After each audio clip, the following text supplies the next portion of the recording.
도안중 2학년 1과 강의 시작할게. 우리 11페이지에 있는 커뮤니케이션 파트부터 공부할 거야. 첫 번째 내용은 여가 활동 묻기지. What do you do in your free time? 너 여가 시간에 무엇을 하니? 이렇게 질문했더니 B가 대답을 I enjoy dancing. 나는 즐긴다, 춤추는 것을 이렇게 대답을 해줬어. 일단 여가 시간에 뭐 하냐고 묻고 있고 우리 하다라는 건 일반 동사지. 일반 동사 의문문 어떻게 만들더라? do, does, did. 다음에 뭘 써야 돼? 주어 써야겠지. 그 다음 뭐 쓰지? 동사원형 써야지.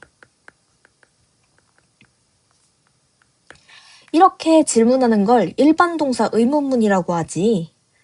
그러면 여기도 what이라는 의문사를 맨 앞에 써주고 주어가 you니까 앞에 do, 주어, 그 다음 동사 원형을 쓴 거지.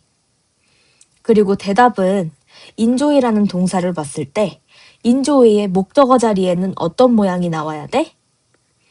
동명사 모양이 나왔다.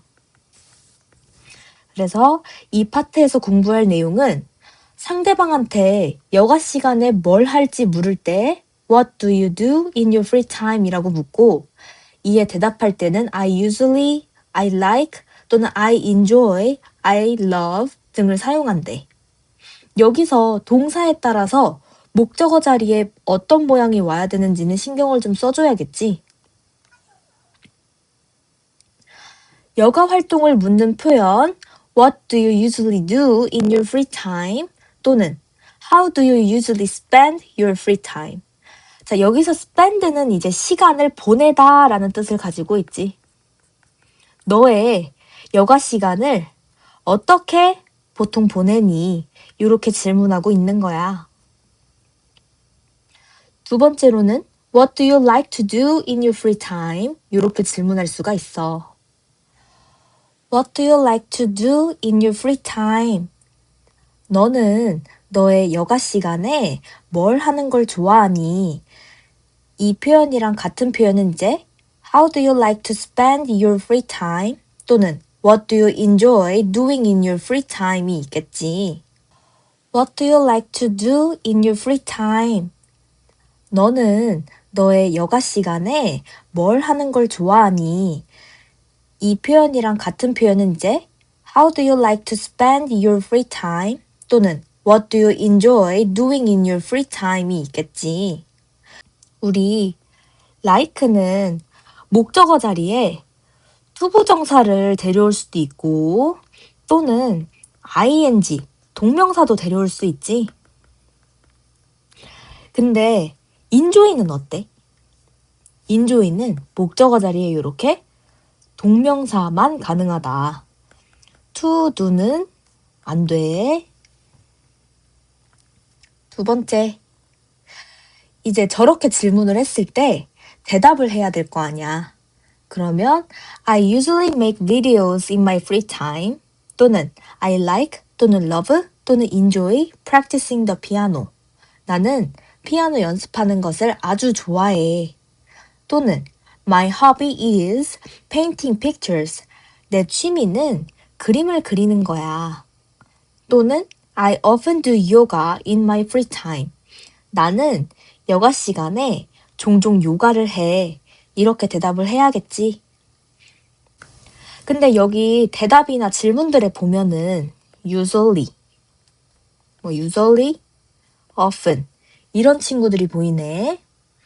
얘네들을 우리가 뭐라고 부르지? 그렇지. 얘네들의 이름은 빈도부사야. 빈도부사는 어떤 걸 얘기할 때 쓰는 애야?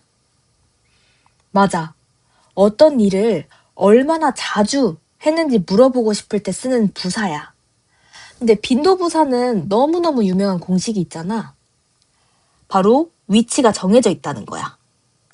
조동사, 비동사 뒤 또는 일반 동사 앞에 위치하는 게 조건이겠지. 그래서 make는 조비가 아니라 일반 동사니까 일반 동사보다 앞에 있어야 되는 거지. 밑에 있는 often도 어때? do가 일반 동사니까 일반 동사보다 앞에 있는 거지. 밑에 체크업 문제를 한번 같이 풀어볼게. 다음 대화의 빈칸에 들어갈 말로 적절하지 않은 것을 골라달래. A의 질문을 받더니 너 뭘 하니? 여가 시간에. 자, 여가 시간에 뭘 하는지를 묻고 있어. 그런 대답도 당연히 너가 여가 시간에 뭘 하고 있는지 대답해야겠지. I like painting a picture. 나는 좋아한다. 그림 그리는 것을. 여가 시간에 그림 그린다는 소리겠지. 다음 2번은 나는 즐겨 수영하는 것을 내 여가 시간에. 여가 시간에 수영한다고 또 대답하고 있어. 3번을 보자. 나는 좋아해 저 소파를. 일단 질문의 내용이 여가 시간에 무슨 짓을 하는지를 묻고 있었어. 근데 갑자기 3번 문장의 대답은 나는 저 소파를 좋아한대. 질문의 의도랑은 맞지 않는 대답을 하고 있지? 그럼 일단 얘는 X를 하고 나는 보통 테니스를 쳐 내 여가 시간에. 4번 아이의 여가 시간에 하는 행동은 테니스 치기네. 마지막 5번. 나는 보통 즐긴다. 등산하는 것을. 얘는 여가 시간에 등산을 하나 봐. 그럼 정답은 몇 번일까? 3번이겠지. 다음은 12페이지에 있는 빈도 놓기 표현을 볼 거야. 아까 빈도라는 게 무슨 뜻이라고 했지? 빈도는 얼마나 자주를 묻는 거야. 이렇게 얼마나 자주 하는지 빈도를 물을 때에는 어떤 표현을 써야 돼? How often 이라는 문장이 얼마나 자주라는 뜻이겠지. 그리고 일반 동사 의문문 공식을 그대로 적용을 시켜줬어. do, does, did, 주어, 그 다음 동사 원형 써줬지. 너는 얼마나 자주 농구를 하니? 질문했더니 대답이 난 농구를 해. 매일매일이라고 대답을 했어. 이렇게 얼마나 자주 하는지 빈도를 물었을 때 대답하는 방법이 있어. 우선 횟수부터 얘기를 해줄 거고 a day, 하루에, 그리고 a week, 일주일에, a month, 한 달에, 그리고 a year, 1년에 라는 기준으로 한 번, 두 번, 세 번 등으로 대답을 해줘야겠지. 여기서 three times라는 표현을 한번 볼게. 선생님, time은 시간이라는 뜻으로 셀 수 없지 않나요? 하지만 여기서의 time은 뭐라고 해석해야 될까? 맞아. 얘는 세 번이라고 해석해야 되는 횟수를 나타내는 몇 번이라는 뜻이야. 그래서 얘는 s가 붙어서 이렇게 복수형을 쓸 수 있겠지? 또 대답하는 방식이 더 나와 있네. 어떻게 대답할 수 있대? every day, 매일매일, 또는 every week, 또는 every weekend, 매주 또는 매 주말마다, 또는 every month, 매달 해, 또는 every year, 매년 해. 이렇게 대답할 수 있지. 빈도를 묻는 표현이 여러 가지가 있어. How often 또는 How frequently do you write? 이렇게 질문할 수 있대. 그럼 여기서 또 알 수 있는 사실이 뭐야? 얼마나 자주라고 해석을 하기 때문에 frequently의 뜻도 무슨 뜻이겠어? 자주라는 뜻이겠지. 그리고 How many times a week do you study English? 자, 여기는 기준도 줬어. week래. 일주일에 How many times? 얼마나 많이 do you study English? 너는 영어를 공부하니? 그리고 마지막 Do you sometimes go to the museum? 너는 가끔 박물관에 가니? 이렇게 질문할 때 또 sometimes 봐봐. sometimes 빈도 나타내는 빈도 부사지. go가 일반 동사니까 일반 동사보다 앞에 위치해 있어. 그래서 질문을 저렇게 했을 때 대답은 또 뭐라고 해야겠어? play 일반 동사니까 usually를 play보다 앞에 써주고 그들은 보통 발리볼을 해. 근데 얼마나 자주? 일주일에 2번. 나는 그린다. 일주일에 1번. 보통 근데 언제 해야겠어? 일요일마다 해. 라고 대답을 했어. On Sundays. 우리 요일 앞에는 전치사 on을 써줄 거고 일요일마다 라고 반복되는 일을 나타낼 때 저렇게 Sunday에 s를 붙여서 나타낼 수가 있어. 이거 말고도 그러면 every를 이용하면은 어떻게 써야 될까? every Sunday로 끝나야겠지. every 뒤에는 항상 뭐가 와야 돼? 단수 명사가 와야겠지. 다음, She writes something on her blog every day. 그녀는 쓴다 무언가를 그녀의 블로그에 매일매일. 그리고 I rarely write a diary. 자, rarely의 해석을 볼게. 거의 일기를 쓰지 않아 라고 되어 있네. 그럼 rarely는 무슨 뜻이라고 얘기하겠어? 얘는 부정어지. 거의 뭐뭐 하지 않는 이라는 뜻을 가지고 있는 부사야. 이거 말고도 거의 뭐뭐 하지 않는 되게 유명한 단어 있는데 뭘까? 그렇지. hardly 라는 표현이 굉장히 유명하게 있지. 밑에 책겁을 같이 풀어볼게. 다음 대화의 빈칸에 들어갈 말로 적절한 것을 골라달래. 자, 그러면 질문이 비어있고 대답을 같이 볼게. 나는 농구를 해. 3번 하는데 일주일에 3번 하는 거야. 자, 그럼 농구를 얼마나 자주 하는지 그거에 대해서 대답을 해줬어. 그럼 질문도 네가 얼마나 자주 농구하는지 물어봐야겠지. 우리 얼마나 자주라는 표현이 뭐였지? how often 이라는 대표적인 표현이 있고 how many times 이런 표현도 있었어. 근데 뒤에 내용을 볼게. 얘는 농구를 한다고 했단 말이지? 근데 우리 3번을 보면은 너는 일주일에 얼마나 많이 쓰니? 라고 질문하고 있어. 지금 글씨를 쓰고 있는 게 아니야. 얘는 농구를 하고 있는 거지. 그래서 정답은 너는 얼마나 자주 농구를 하니? 라고 질문을 하고 있는 1번이라고 해야겠고 2번도 볼게. 너 피아노 자주 연습하니? 갑자기 피아노가 나오면 안 되지. 그 다음 4번. where는 왜 나오는 거야? 어디서 너는 농구를 하니? 지금 장소를 묻고 있는 것도 아니야. Who is your favorite basketball player? 너의 최애 바스켓볼 선수는 누구니? 라는 질문도 아니지. 이렇게 질문했으면 대답이 좋아하는 농구 선수의 이름이 나와야 될 거 아니야. 그치? 그래서 정답은 확실하게 1번이다. 자, 커뮤니케이션 A 파트를 볼게. What do you usually do in your free time? 자, 이거 뭐라고 질문하는 거였지? 너는 여가 시간에 주로 무엇을 하니? 라고 질문하는 거였어.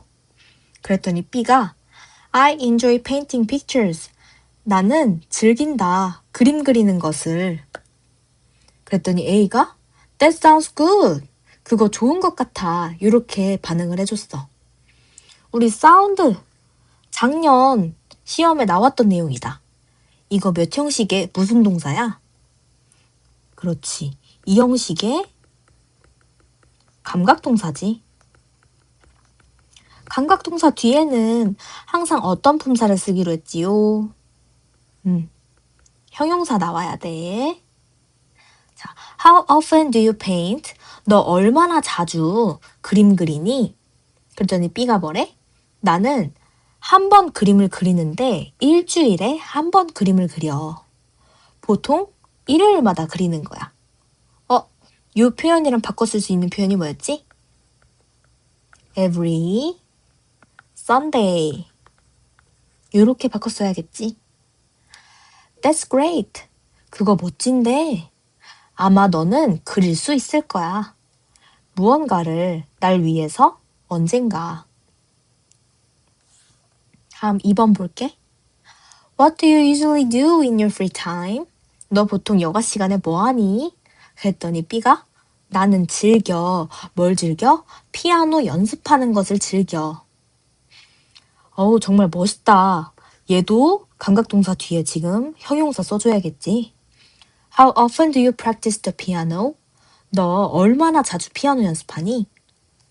I usually practice. 난 보통 연습해. Twice a week. Twice는 2번이야, 2번. 2번인데 기준이 언제야? 일주일에 2번 하고 있어. 했더니 정말 멋있다. 3번도 같이 볼게요. 자, 너 여가 시간에 뭐 하니? 나 좋아해. 바스켓볼 하는 것을, 농구하는 것을 좋아한대. 이제 그래서 이 it은 농구가 나의 가장 좋아하는 취미들 중 한 개야. 우리 one of 다음에 이렇게 복수명사 써야 되는 거 항상 기억해줘야겠고. 자, 여기서 가리키는 it은 아까 말했듯이 바스켓볼 가리키는 거겠지? 어우, 재밌을 것 같다. 또 형용사 나와줬고. 얼마나 자주 너는 바스켓볼을 하니? 그랬더니 얘 얼마나 자주 한대? 야, 나 맨날 해. 우리 같이 놀자. 바스켓볼을 함께 언젠가. 그럼 나도 좋아. 요렇게 대답하고 있습니다. 여기서 가리키는 이 또 뭐겠어? 당연히 바스켓볼 가리키는 거겠지.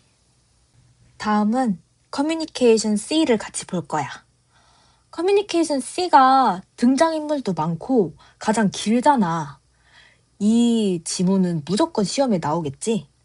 그래서 선생님이 사람별로 얘들이 하는 특징에 대해서 같은 색깔로 표시를 해뒀어. 우리 케이트는 선생님이 핑크색으로 해놨다. 그럼 케이트가 어떤 거를 취미로 하는지 너희들이 알고 있어야 돼. 케이트는 비디오 만들기 하는 친구야. 여기 나와 있지? 그 다음 준호는 어때? 준호는 블로그 쓰기가 취미네 지금. 얘는 블로그를 심지어 매일매일 쓰고 있다는 소리야. 그리고 마지막으로 알렉스는 어때? 알렉스는 춤추는 것을 좋아한대. 자, 이 팩트를 바탕으로 같이 지문 해석을 해보겠습니다. What are you doing, 준호? 자, 케이트가 준호한테 말을 걸고 있어. 그랬더니 준호가 나는 블로그를 쓰고 있어. 나는 좋아한다. 쓰는 것을. 이제 뭐에 대해서 쓰는 것을 좋아해? 나의 일상생활에 대해서 쓰는 것을 좋아한대. 우리 like는 목적어 자리에 동명사 말고도 투부정사를 써도 괜찮지? 그래서 I like to write about my everyday life 이렇게 써도 괜찮겠지? 그랬더니 알렉스가 나타나서 How often do you write? 얼마나 자주 너는 쓰니? 그랬더니 준호가 나는 노력한다. 무언가를 쓰는 것을 내 블로그에 매일매일 쓰려고 노력한대. 우리 이렇게 try to를 쓰면은 뭐뭐 하려고 노력하다 라고 해석을 해야 돼. 그럼 try 다음에 동명사 ing가 나오면 뭐라고 해석하지? 시험 삼아 한번 해보다 라고 해석을 하는 거야. 둘이 해석이 다르니까 이 자리는 to write 해야 된다라는 걸 꼭 기억해줘. 준호가 매일매일 블로그를 쓴다고 했더니 케이트가 뭐래? 와, 엄청난데? 너는 어떠니, 알렉스? 또 이번엔 알렉스한테 묻고 있어. What do you usually do in your free time? 이렇게 질문할 수 있겠지? How about you 말고도 또 뭐가 될까? 너는 어때? 라는 표현을 쓸 때 What about you? 를 해도 괜찮습니다. 자, 알렉스한테 물었으니까 대답은 알렉스가 해야겠지? 나는 춤추는 것을 즐겨. 자, 여기서는 enjoy의 목적어 자리에 동명사를 썼어. 그러면 to dance는 될까? 오, 여기는 안 되지. 왜? enjoy는 동명사만 목적어로 취할 수 있는 동사이기 때문이야. 나는 좋아한다. 모든 종류의 댄스를. 자, 준호가 얘기하고 있어. 재밌겠다. 아마 너는 가르쳐 줄 수 있어. 우리에게 몇 가지 댄스 동작을 언젠가. 이거 이따가 문법 강의에 들을 건데. 자, teach. 몇 형식의 무슨 동사? 사형식의 수요 동사. 목적어 2개 필요로 하는 동사겠지? 그래서 우리에게 몇 가지 춤 동작을 직접 목적어 을을 이거 나중에 문법 강의 들을 때 한 번 더 배울 거야. 그랬더니 케이트가 오, 나는 만들 수 있어. 너에게 우리의 새 댄스 비디오를 여기도 또 사형식이 나와줬어.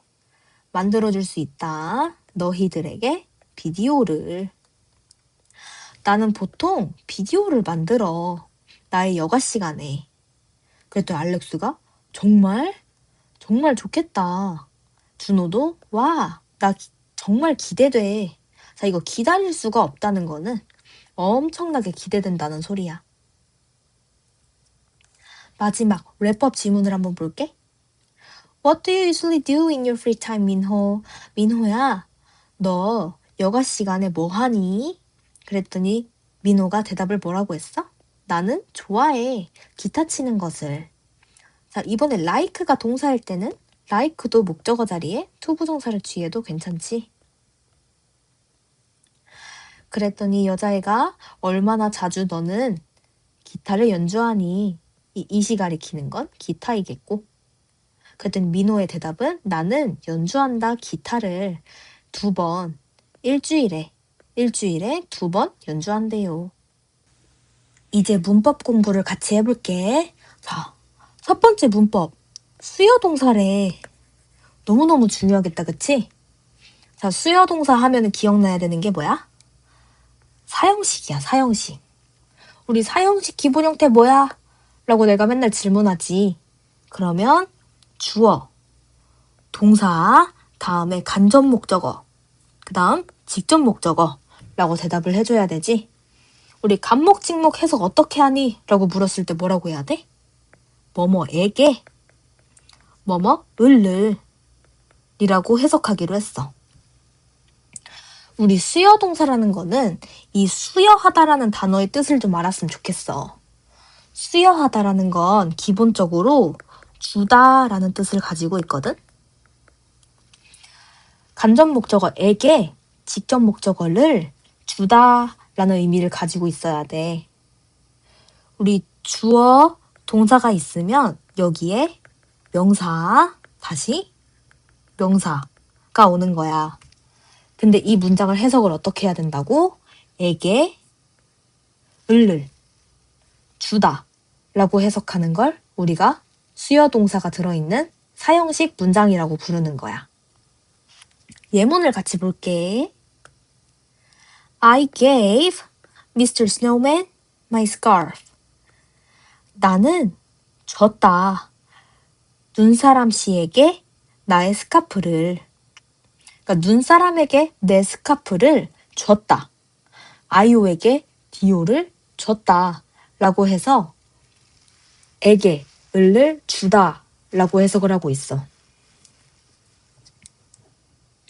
자, give, make, send, write, buy 뭐 이런 친구들이 간접 목적어에게 직접 목적어를 주다, 만들어주다, 보내다, 써주다, 사주다 라고 해석을 해달래. 우리 여기서 직접 목적어가 대명사일 경우 우리 대명사라는 게 뭐야? 명사를 대신하는 말을 대명사라고 하지. 예를 들면 지현은 명사야. 근데 지현을 대신할 수 있는 I 또는 she 또는 그녀를 her 이런 것들이 대명사지. 이렇게 직목이 대명사일 경우에 사형식은 쓸 수가 없고 삼형식만 가능하대. 이게 무슨 말인지 예문으로 같이 볼게. 그녀는 보냈다. 그에게까지는 괜찮은데 문제는 직접 목적어가 그것을이래. 그러니까 이렇게 쓰면은 안 된다는 거야. 그럼 어떻게 쓰란 소리일까? 그녀는 보냈다. 그것을 to him 이렇게 전치사를 넣어서 그에게 라는 표현을 쓸 거야. 우리 전치사 플러스 명사는 괄호를 묶고 항상 수식어 취급하기로 했어. 수식어라는 게 뭐야? 그냥 문장을 예쁘게 꾸며주는 역할로 넣은 거고 사실 생략이 가능한 부분을 수식어라고 부르기로 했지. 그러면 to him 부분은 없어지는 부분이니까 남은 단어는 주어, 동사, 목적어 뿐이기 때문에 이거를 삼형식이라고 부르는 거야. 자, 밑에 표를 보면은 주어, 그 다음 수요 동사가 나왔을 때 직접 목적어 을를 여기다 써주고 전치사 to, for, of 중에 하나를 골라준 뒤 원래 간접 목적어였던 것을 같이 더해줘서 부사구를 만드는 거지. 요게 바로 삼형식이래. 우리 전치사 to, for, of가 언제 쓰여야 되는지는 for 그리고 of의 경우를 외워주고 그 외에 나머지 것들은 싹 다 to를 써준다. 우리 for를 쓰는 친구들을 한번 같이 외워볼 거야. M, B, C, get, 판. 우리 방송사 MBC 알지? MBC가 개판이다. 뭐 이런 식으로 외워주면 돼. 선생님은 뭐 정치적 성향 이런 건 절대 없고 그냥 수요 동사 중에서 전치사 for를 써야 하는 친구들을 쉽게 외우기 위해서 예를 들어주는 거야. 자, MBC 개판으로 외워주고 M은 만들어주다. buy는 사주다. C, cook은 요리해주다. get도 그냥 주다라고 해석할 거야. 얻다 이렇게 해석하면 사형식 해석이 어색해져 버리기 때문에 무조건 주다라고 해석을 할 거다. 그 다음에 find도 찾아주다 라고 해석을 했으면 좋겠어. 그래야 주다라는 의미를 가진 수요동사인 게 눈에 확 띄거든. 자, He teaches us history. 그는 가르쳐준다. 우리에게 역사를. 요거는 우리에게 역사를 에게 을로 나왔으니까 사형식 문장이지. 근데 이거를 삼형식으로 바꿀 때는 그는 가르쳐준다. 역사를 전치사 보이는 순간 괄호 열고 전치사의 목적어까지 괄호를 닫고 수식어 우리에게 그럼 얘는 삼형식이라고 불러야 됩니다. 자, 사주자 그에게 장난감을 이렇게 얘기했더니 사주다 라는 단어는 이렇게 간접 목적어를 전치사랑 같이 쓸 때 for를 써야 된대. 왜? 아까 외웠던 MBC 개판 중에서 B에 해당하는 단어기 때문이지. 마지막 of를 쓰는 경우를 같이 보자. 몇몇 친구들은 물었다. 그에게 질문을. 자, 그에게 질문을 이라는 사형식 문장을 삼형식으로 바꿀 때 어떻게 해야 돼? 몇몇 학생은 물었다. 질문을. 그리고 전치사 보이는 순간 괄호 열고 전치사의 목적어까지 괄호 닫고 그에게를 이렇게 수식어로 묶어준 거지. 밑에 문장을 같이 볼게요. 아빠는 사줬다. 나에게 책을. 이건 사형식 문장으로 옳게 쓴 문장이야. 그 다음 두 번째 문장 보자. 아빠는 사줬다. 책을. 근데 이제 나에게가 뒤로 갔어. 그럼 얘는 틀린 문장이지. 왜일까? 얘는 직접 목적어가 먼저 나왔으니까 여기 앞에 뭘 껴줘야지. 그치? to, for, of 중에 하나를 껴줘야 될 거 아니야. 근데 여기가 buy네, buy. 이 동사의 원형이 buy지. 사주다야, 사주다. buy라는 거는 아까 MBC 개판 중에서 B, buy에 해당하는 애잖아. 그러니까 for me를 써줘야 되는 거야. 이제 세 번째 문장. 애는 줬다. 그에게 생일 선물을. 이건 사형식으로 올바르게 썼습니다. 근데 그 다음 문장 볼게. 애는 줬다. 생일 선물을 까진 괜찮은데 이제 그에게가 뒤로 왔어. 그럴 땐 또 뭘 껴줘야겠어? 전치사를 껴줘야겠지. MBC 개판에 들어가는 단어인가? 아니지. 얘는 그럼 나머지 동사에 해당하니까 to 전치사를 써서 and gave a birthday present to him 이렇게 써줘야겠지. 우리 20페이지에 있는 어법상 틀린 문장 고치기 문제 좀 몇 개 같이 풀어보자. 자, Did you send the letter me? 너는 보냈니? 편지를 나에게? 일단 너가 보냈니? 라고 질문하고 있어. 자, send라는 애는 우리가 사형식으로 쓸 때는 그냥 에게 얼룰로 써주면 되지만 편지 늘이 먼저 나와 있네. 직접 목적어가 먼저 나와 있는 거야. 그러면 얘는 고칠 수 있는 방법이 두 가지가 있겠지. The letter to me로 고치거나 아니면 me the letter 요렇게 써줘야겠다. 요런 순서대로 쓰면 사형식 버전으로 고쳐준 거고 to me로 고치면 삼형식으로 고쳐준 거겠지. 다음 2번 같이 보자. 나는 사길 원해.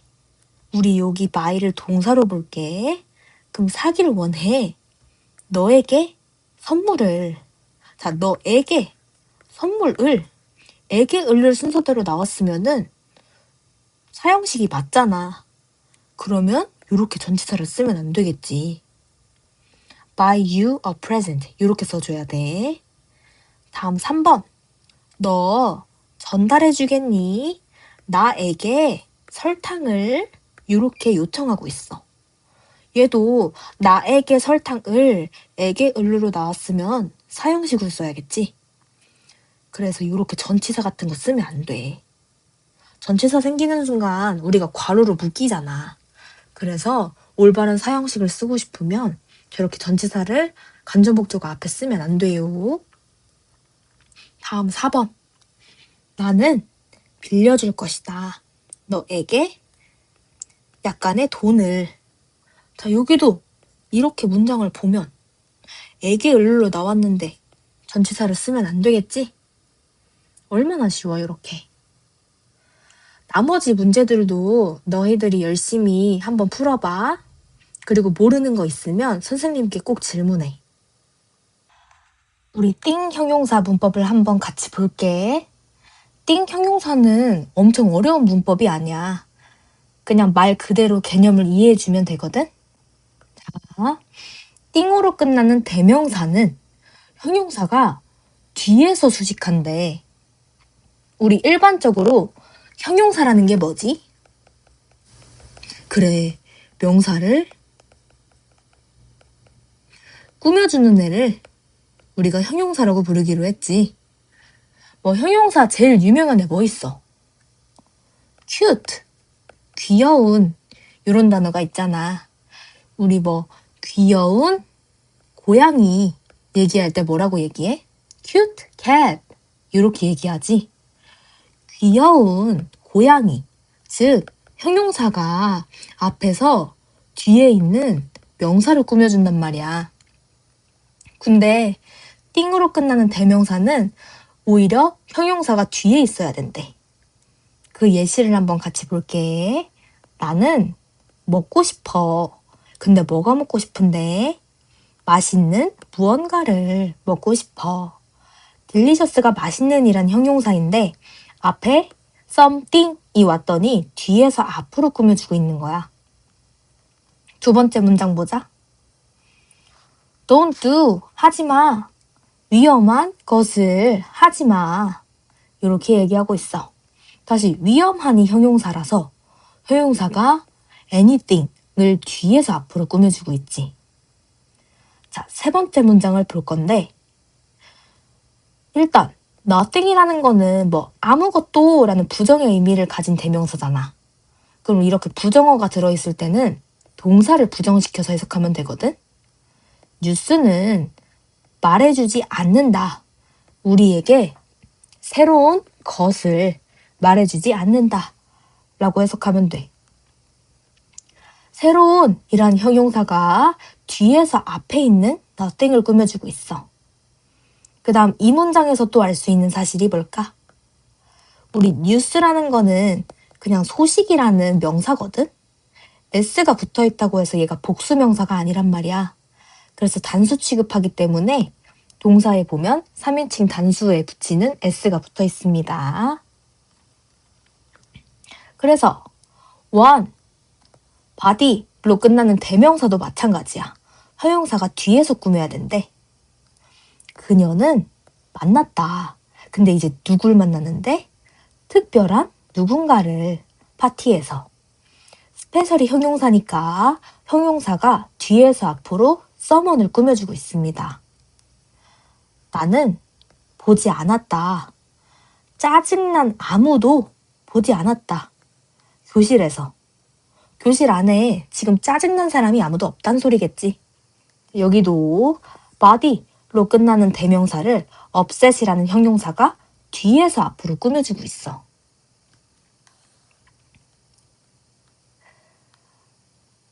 상대방한테 긍정문 그리고 뭔가 긍정의 대답이 예상되는 의문문에서는 보통 some을 쓴대. 그리고 의문문이나 또는 부정문 또는 조건절에서는 any를 쓴다는 것도 가볍게 알아두면 좋을 것 같아. 그럼 나는 찾고 있어. 재밌는 무언가를. 너는 알고 있니? 제이미보다 똑똑한 사람을? 얘도 비교급을 썼지만 원급은 뭐야? 스마트, 똑똑한 이라는 형용사잖아. 그러니까 스마트가 anyone보다 뒤에 있어야겠지. 형용사가 어구를 동반하는 경우에는 명사를 뒤에서 수식한다. 이건 무슨 말이냐면 형용사라는 게 원래 한 단어씩 알고 있는 경우가 많잖아. 뭐 아까 말했던 cute도 있고 뭐 pretty, 방금 나왔던 smart 뭐 이런 게 있어서 smart boy 이렇게 앞에서 뒤로 명사를 꾸며주는 한 단어만 생각하기 쉽잖아. 근데 형용사가 어구를 동반한다는 거는 자기 자신뿐만 아니라 다른 단어들도 같이 나오겠다는 소리야. 그럼 원래 full이라는 단어가 가득 찬 이라는 뜻이었는데 full of oranges 해서 full 말고도 뭐 of, oranges 이런 단어들을 같이 데려왔지. 이거를 어구라고 부르는데 어구를 같이 데려오는 경우에는 이거를 하나의 형용사로 볼 거야. 그럼 형용사가 엄청나게 길어졌지? 길어지는 순간 꾸며야 되는 명사보다 뒤로 가서 이렇게 뒤에서 앞으로 꾸며준다.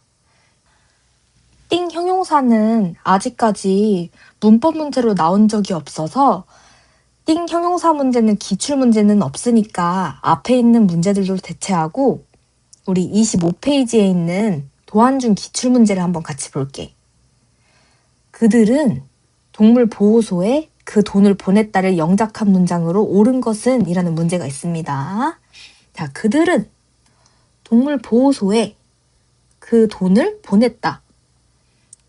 단어 보니까 send가 써있네. 이 단어를 보는 순간 아, 사형식 문제구나. 이 느낌이 빡 와야 돼. 그러면 한국어 문장은 주어가 맨 앞에 있고 동사가 맨 뒤에 있지. 자, 그리고 동사를 표시하는 순간 항상 체크해야 되는 게 뭐야? 시제가 뭔지. 자, 보냈다 라는 건 시제가 뭐니? 그렇지. 과거 시제다 라는 거 알아차려야 돼. 자, 그럼 1, 2, 3, 4, 5번 중에 과거 시제를 안 쓴 것은 무조건 정답을 고르면 안 돼. 1번은 절대 과거 시제가 아니지. 그리고 5번 봐봐. 일반 동사의 과거형을 이런 형태로 쓰는 건 아직 배우지 않았어. 그래서 5번도 정답으로 고르면 안 돼. 동물보호소에게 그 돈을 보냈다 라고 쓰거나 아니면 send라는 동사를 가지고 삼형식으로 만들 수도 있지. send는 to, for, of 중에 뭘 써야 돼? MBC 개판이 아니니까 to를 써야겠지. 여기에 을을 써주고 여기에 에게에 해당하는 간접 목적어를 써주는 거야. 그러면 얘가 동사, 얘가 목적어, 여기는 수식어. 이렇게 돼야겠지. 그럼 이 조건에 맞는 문장을 한번 찾아볼 거야. 2번 문장 볼게. 그들은 보냈다. 돈을 이 먼저 나왔네? 근데 애니멀 쉘터에가 뒤에 나왔어. 그럴 때는 여기에 to를 써야 된다 했지. 그래서 2번도 아닙니다. 그들은 보냈다. 돈을. 얘가 바로 애니멀 쉘터에. 잘 썼네. 정답은 3번이겠고 4번도 볼게요. 그들은 보냈다. 애니멀 쉘터에 돈을 보냈다 라고 해야 될 때는 여기에 전치사를 끼면 안 되겠지? 그럼 정답은 3번입니다. 그 다음 16번 문제 같이 보자. 우리말에 맞게 영작할 때 바르게 된 것은? 그는 그의 할아버지께 편지를 쓴다 라는 게 중요한 내용이지. 자, 그러면 그의 할아버지가 간접 목적어, 편지가 직접 목적어가 되겠지. 문장 안에 전치사 있어 없어? 없지. 그러면 우리가 원래 알고 있던 사형식으로 쓰란 소리야. 그러면 누구누구에게 무엇무엇을 순서대로 나왔어야 하는데 지금 얘네 둘이 바뀌었지요. 1번은 틀린 문장입니다. 그 다음 2번. 그 셰프는 요리해준다. 자, 이건 무슨 시제야? 그렇지. 현재 시제지. 근데 동사 써있는 거 봐봐. 우리 ed 붙으면 무슨 시제 쓴 거야? 과거 시제지. 자, 그럼 이건 뒤에가 어떻게 써있든지 간에 시제가 안 맞기 때문에 틀린 문제야. 그 다음 3번 문장 볼게. 나는 그에게 역사에 관한 몇몇 책을 사줬다. 자, 사줬다 라는 건 시제는 뭐야? 그렇지. 과거 시제지. 근데 동사를 한번 봐봐. brought래, brought. brought는 과거형으로 쓴 거잖아. 자, brought의 현재형이 뭘까? 맞아. bring이야, 얘는.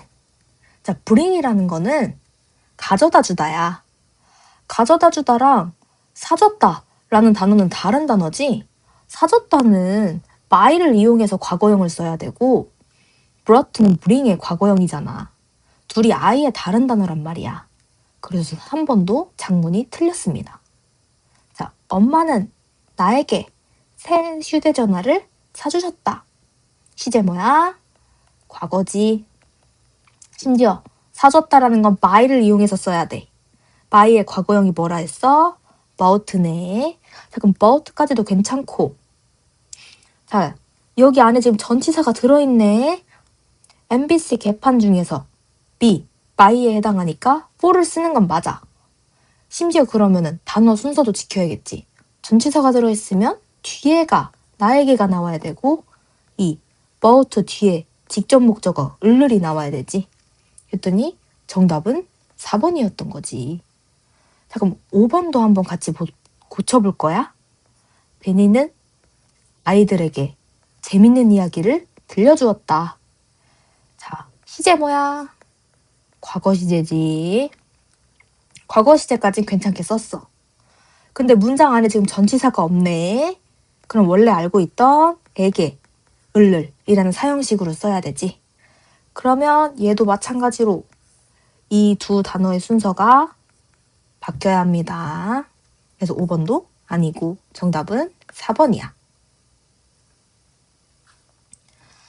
나머지 17번 문제.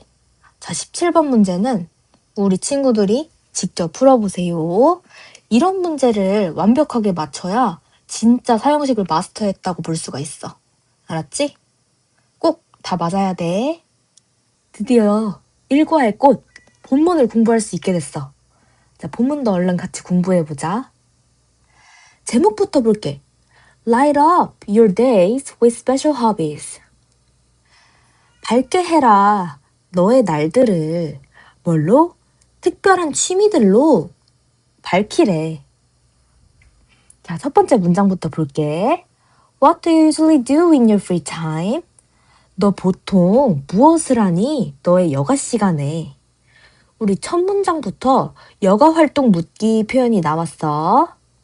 자, 이 문장 안에서 주어는 너는 이 돼야겠고, 동사는 보통 무엇을 하니가 동사가 돼야겠지? 이 두는 왜 나온 거야? 자, 뒤에 있는 두가 일반 동사니까 일반 동사 의문문 공식 do, does, did 주어 플러스 동사 원형 이렇게 써준 형태인 거지. 자, 2번 문장. 어때? 시도해보는 것이 뭘 시도할 건데?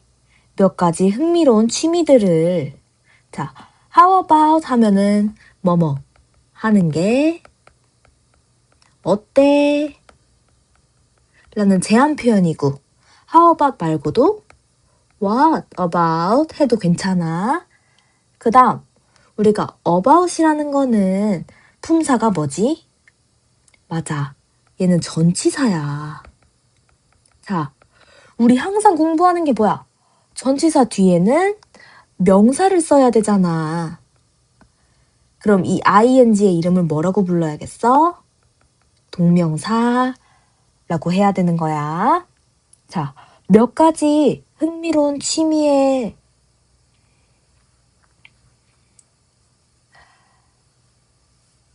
몇 가지 흥미로운 취미를 시도해보는 것이 어때?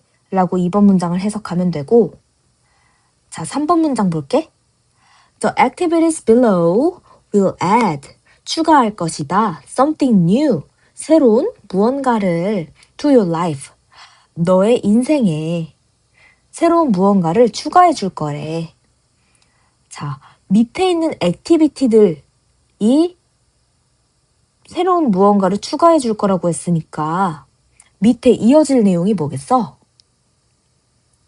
자, 여러 가지 활동들이 앞으로 이어지겠다. 자, will이라는 조동사는 뭐뭐 할 것이다 라는 의미를 가진 조동사지. will이랑 바꿔 쓸 수 있는 표현이 be going to 였다는 거 다들 기억하고 있어야 되고, 주어가 activities라는 복수 주어가 왔기 때문에 are going to 다음에 add라는 동사 원형이 그대로 와줘야겠지. 또 new라는 형용사가 있고 이렇게 something이라는 띵으로 끝나는 부정대명사가 있으면 뒤에서 앞으로 꾸며줘야 한다. 또 아까 문법 시간에 배우고 왔어. 자, 4번 문장 보자. Let's go hiking. 등산하러 가자. 이렇게 go 다음에 ing가 오면 뭐뭐 하러 가다 라고 해석을 해야 되잖아. 그래서 go shopping, 쇼핑하러 가다. go skiing, 스키 타러 가다. 이런 식으로 나타낼 수 있는 표현이지. 몇몇 사람들은 말해요. 어떻게 말할까? 왜 우리는 정상에 올라가야 합니까? 라고 말하고 있어. 또 우리는 다시 내려와야 하잖아. 어쨌든 등산하는 것은 그저 정상에 닿는 것이 아닙니다. 라는 문장이 있습니다. 자, 동사가 아니다 라고 나와 있어. 이렇게 is를 써야 되는 이유가 뭐야? 하이킹, 즉 동명사가 주어로 썼을 때는 우리가 동명사 주어를 단수 취급하기 때문이지. 정상에 닿는 것만이 아니래.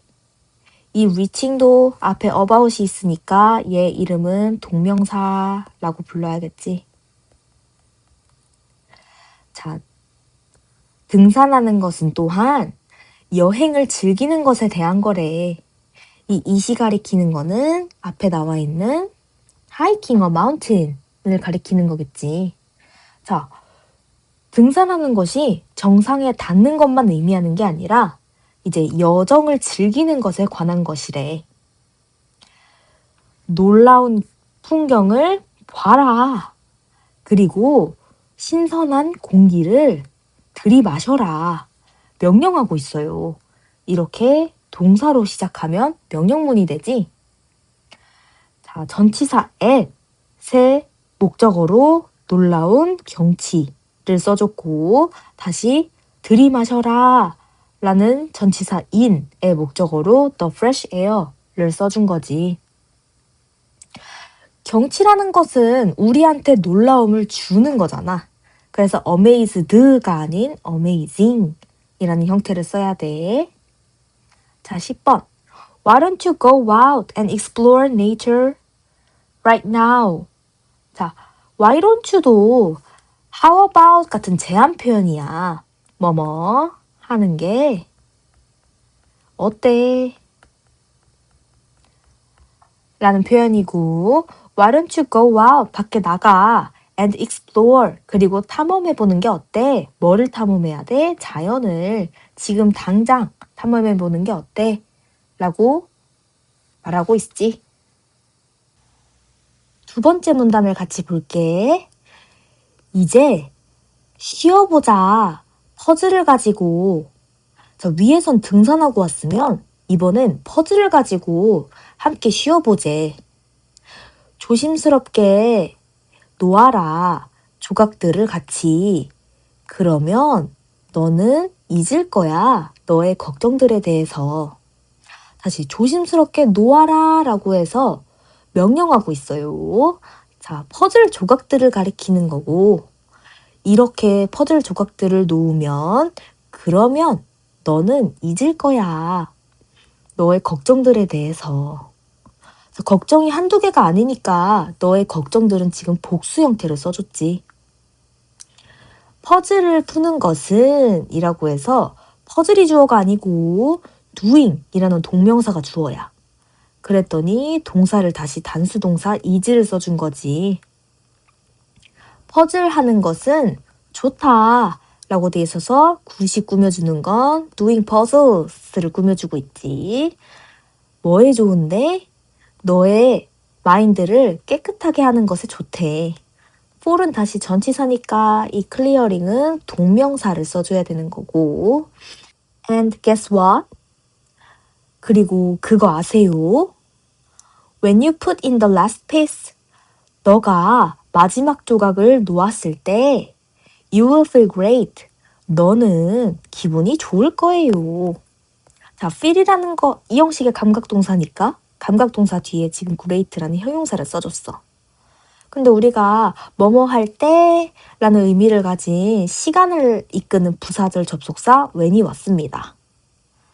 자, 뭐뭐 할 때라는 문장을 이끄는 문장을 여기를 우리가 부사절 이라고 부르고 부사절 다음에 나오는 You will feel great 문장을 주인공 문장인 주절이라고 부를 거야. 자, 시간을 나타내는 부사절에서는 미래 시제가 아니라 이렇게 현재 시제를 써야 돼.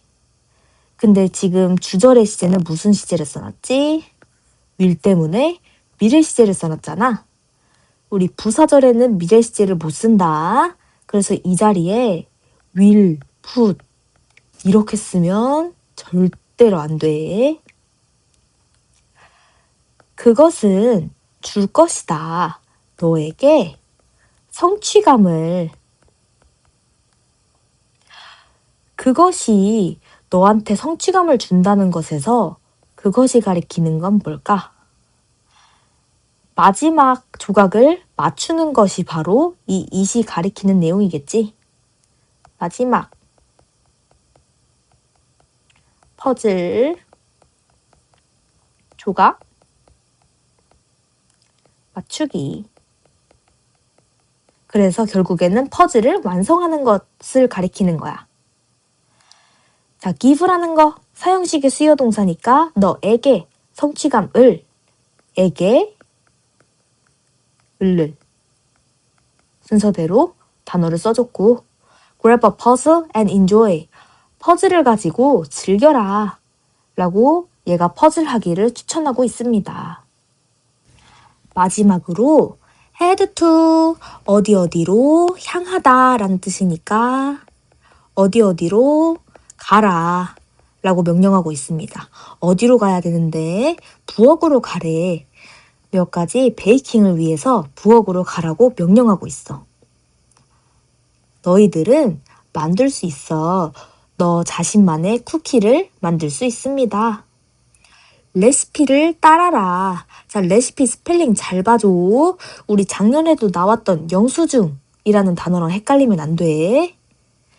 하지만 두려워하지 마. 근데 뭘 두려워하면 안 되는데? 창의적이게 되는 걸 두려워하지 말래.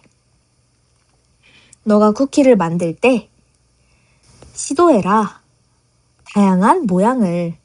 우리 different의 제일 대표적인 뜻은 다른으로 알고 있는데 이 문장을 자연스럽게 해석하려면 different를 다양한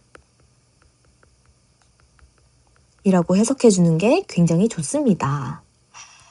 자, 이 문장도 문장이 두 개로 나뉘어져 있는데 어디가 부사절이야? 그렇지.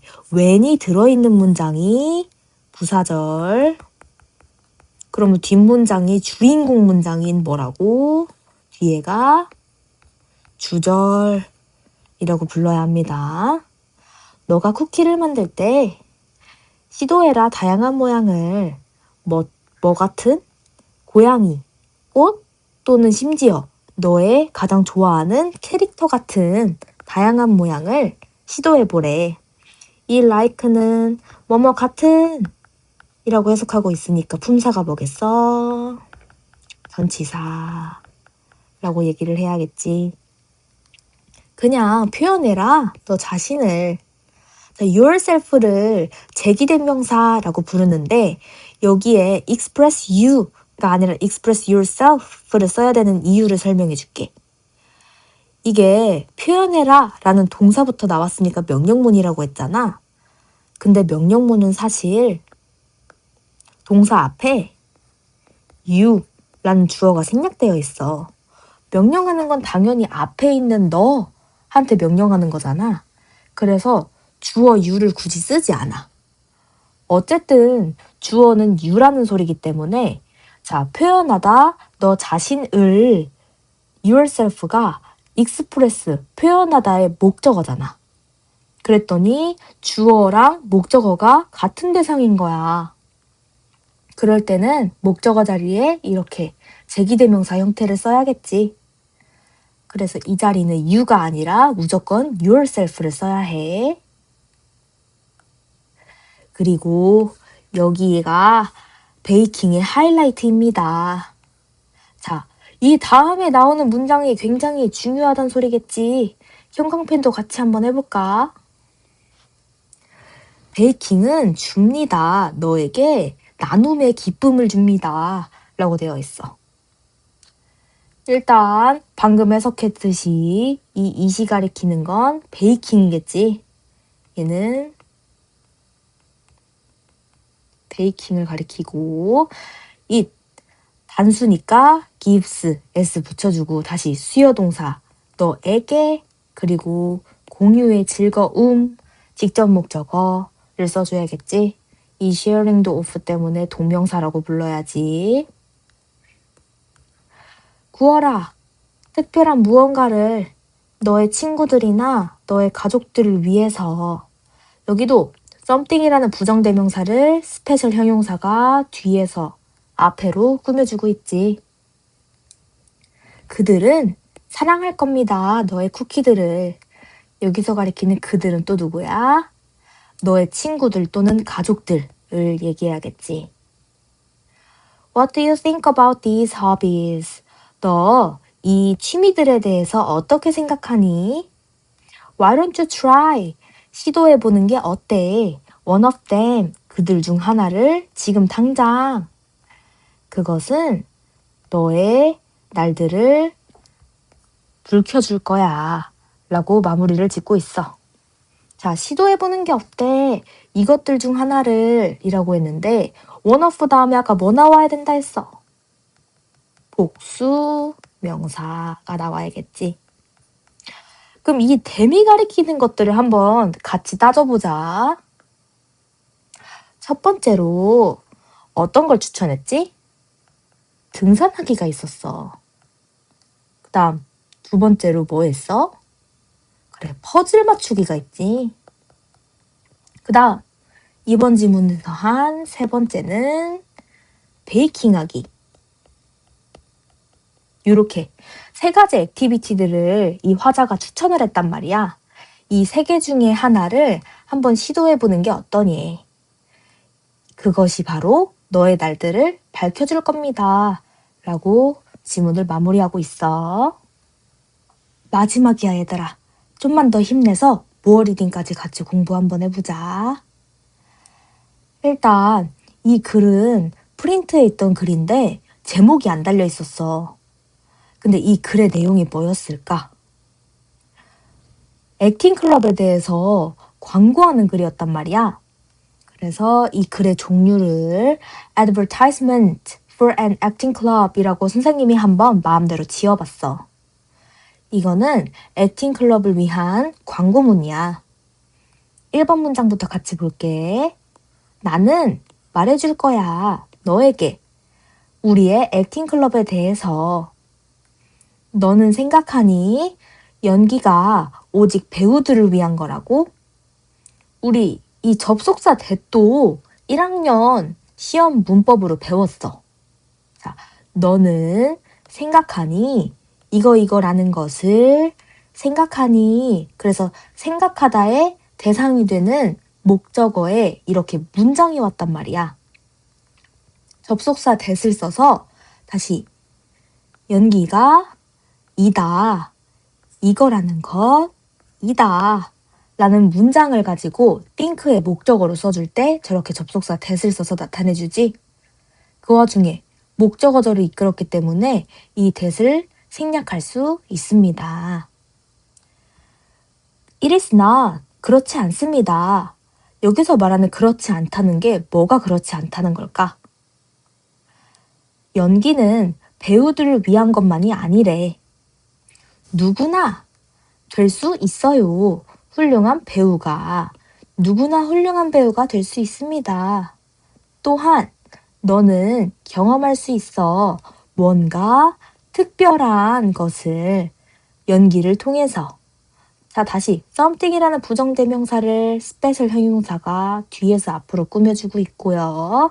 연기를 통해서 이렇게 전치사 뒤에 다시 acting이라는 명사를 써줬습니다. 첫째, 너는 창의적일 수 있어. creative 단어 뜻이 뭐야? 창의적인 이라는 뜻이지. 그럼 창의적인 이라는 거는 품사는 뭐지? 맞아. 형용사야. 자, 형용사는 아까 명사를 꾸민다고 했잖아. 그럼 크리에이티브 해야 되는 게 누굴까? 바로 너여야겠지. 이 문장에서 주어는 you니까 크리에이티브는 주격보어라고 부르는 거고 앞에는 자동으로 동사가 되는 거야. 이 문장은 이형식 문장으로 이 자리에 형용사를 넣어서 주어인 너희들이 바로 창의적이게 되는 거야. 너희들은 될 수 있어. 뮤지션이 될 수 있어. 어느 날은. 그리고 왕이 될 수 있어. 그 다음 날에는.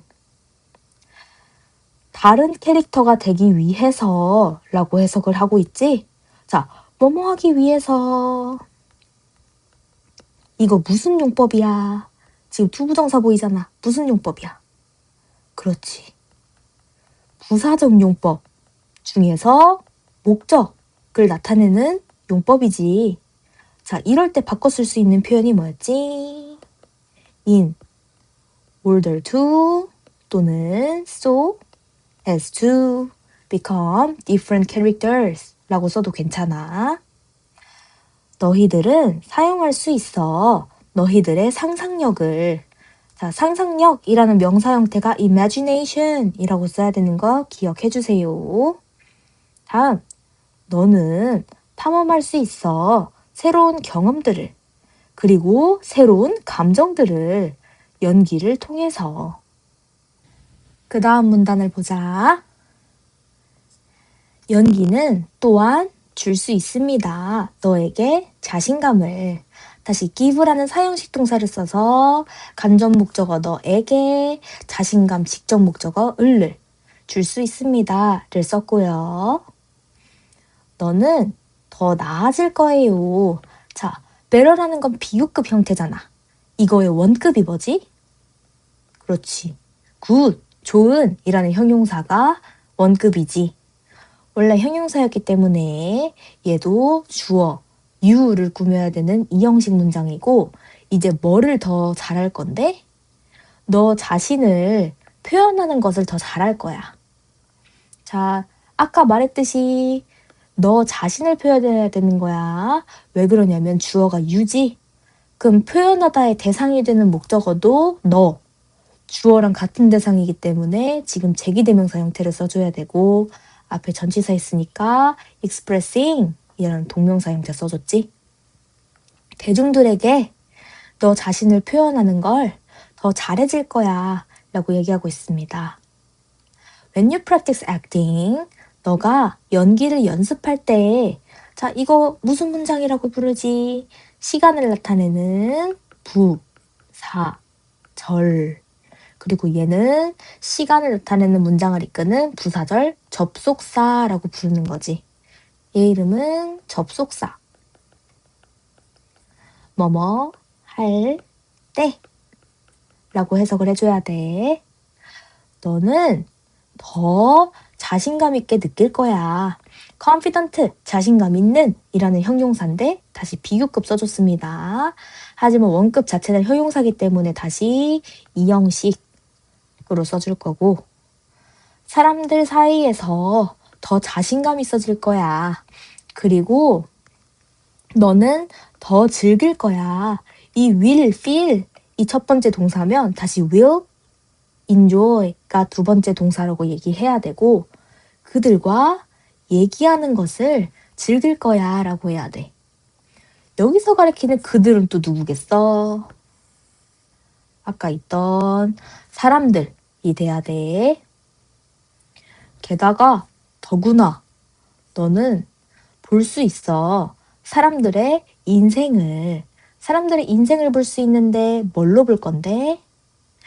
눈을 통해서 볼 거야. 근데 이제 또 이 눈은 누구 거야? 다양한 캐릭터들의 눈을 통해서 볼 거야. 이거는 당연히 다양한이라고 해석을 하는 게 또 자연스러운 단어겠다. 다양한 캐릭터들의 눈을 통해서 사람들의 인생을 볼 수 있대. 왜 그래? 연기라는 거는 너 자체가 뭔가를 하는 게 아니고 너 자체가 다른 사람이 되어서 이제 그 역할을 수행하는 거잖아. 그러니까 당연히 다양한 캐릭터의 눈이 생길 수밖에 없겠지. 너는 이해할 것이다. 다른 사람들의 감정과 행동들을 더 잘 이해할 거래. 그럼 쟤는 부사 비교급이겠다. 이해하다라는 동작을 더 잘 해야 되는 거니까. 그리고 다른 사람들의 감정이나 행동을 얘기해야 되니까 이 other는 형용사로 쓰인 other이라고 해야겠지. 그것은 개선할 것입니다. 너의 관계를 with others, 다른 사람들과 너의 관계를 개선해 줄 거래. 그럼 여기에서 가리키는 it은 또 뭐냐면 이 바로 앞문장 14번 문장을 이 it이 가리키고 있습니다. 그러니까 다른 사람의 감정이나 행동을 너가 이해하는 것이 당연히 다른 사람들과의 관계를 개선할 수 있다는 거야. 그러니까 가입해. 우리의 액팅 클럽에 지금 무대는 준비돼 있습니다. 너 스포트라이트 안으로 발을 들여놓을래? 이렇게 지문을 마무리하고 있어. 이 글의 종류는 다시 한번 강조하지만 광고문이야. 그래서 뭘 광고하고 있어? 우리 액팅 클럽에 가입할 것을 광고하고 있어. 자, 첫 번째로 액팅 클럽에 들어가면 장점이 뭐니? 1번. 창의적이게 돼. 창의성이 생겨요. 창의성은 뭐를 이용해야 되는 거야? 너의 상상력을 이용해야 되는 거야.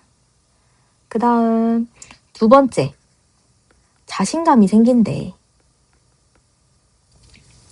너 자신을 대중들 앞에서 표현하는 것을 더 잘하게 되는 거고, 그리고 사람들 앞에서 더 자신감 있어지게 되는 거야. 그리고 세 번째, 이 동아리에 가입하면 뭐가 좋아? 다양한 캐릭터의 눈으로 사람들의 인생을 볼 수 있어. 그러면 이제 여기서 뭐가 좋아질까? 사람들과의 관계가 더 올라가는 거지. 왜? 다양한 캐릭터의 눈으로 사람들의 인생을 보다 보니까 다른 사람의 감정과 행동을 더 잘 이해하기 때문이야. 그러니까 마지막에 우리 클럽에 가입해라. 스포트라이트 받을래? 이렇게 마무리하고 있지. 자, 이렇게 해서 1과 강의는 끝이야. 우리 맨 앞에 나와 있는 영영풀이는 선생님이 굳이 얘기하진 않았거든? 하지만 앞에 영영풀이도 굉장히 중요하니까 너희들이 꼼꼼히 살펴보고 그 다음에 해석 연습해서 구절 테스트 통과 받아야 돼? 알겠지? 그럼 1과 공부 화이팅!